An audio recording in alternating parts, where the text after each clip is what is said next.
refugee program. We joined the Human Rights Council as an observer.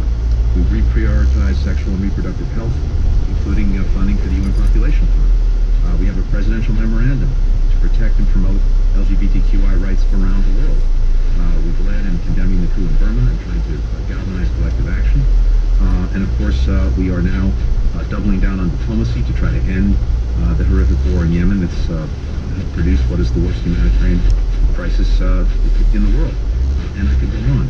The point is, I think people are seeing by our actions, not just what we're saying, by what we're doing, that, as the president likes to say, America's back, America's re-engaged, America's leading, and I found an incredibly receptive audience for that.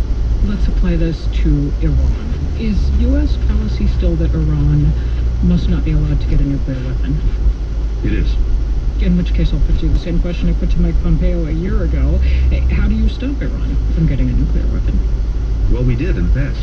The Iran nuclear deal, the so-called JCPOA, was very effective in cutting off all of the pathways that Iran then had to produce fissile material for a nuclear weapon. And we know that that agreement was working. Our own intelligence experts, as well as the international community, told us it was working on its own terms to deny Iran's pathways to fissile material for a bomb. And I know you said you want Iran to re-enter the nuclear deal, but why should they trust America's word and sign another deal with us when there's no guarantee that 4 years from now a new U.S. president won't rip it up again?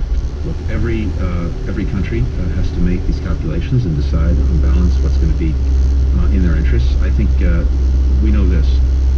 Having pulled out of the deal, Iran then began to lift the very restraints that the deal imposed on it. And the result is that today, Iran is far closer to having the ability to produce fissile material for a weapon on short order than it was when the deal was in force. At that point, the so-called breakout time, the amount of time it would take Iran to produce fissile material if it chose to at weapons grade, the deal had pushed that to past a year. Now, according to published reports, we're down to 3 or 4 months and heading in the wrong direction. And so I think we have an incentive to try to put Iran back in the nuclear box. Presumably, Iran still has incentives to get what it bargained for in the deal, which was some sanctions relief, given the state of its economy. So I think there's still interest on both sides, including among our negotiating partners in Europe, also Russia and China, to do this. But it would be a necessary first step, but also an insufficient one. Time has passed.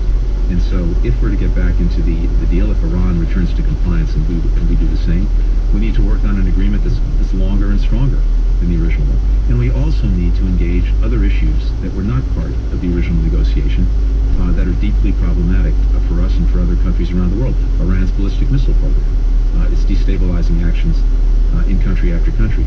All of that needs to be engaged. But the first step would be Iran returning to compliance, and President Biden has been clear that if they do, we would do the same. The path to diplomacy is open. Right now, Iran is still a ways away from being in compliance, so we'll have to see what it does. You just said the path to diplomacy is open. Mm-hmm. Is there any move underway to reopen direct diplomacy with Iran? Have you reached out? Will you reach out?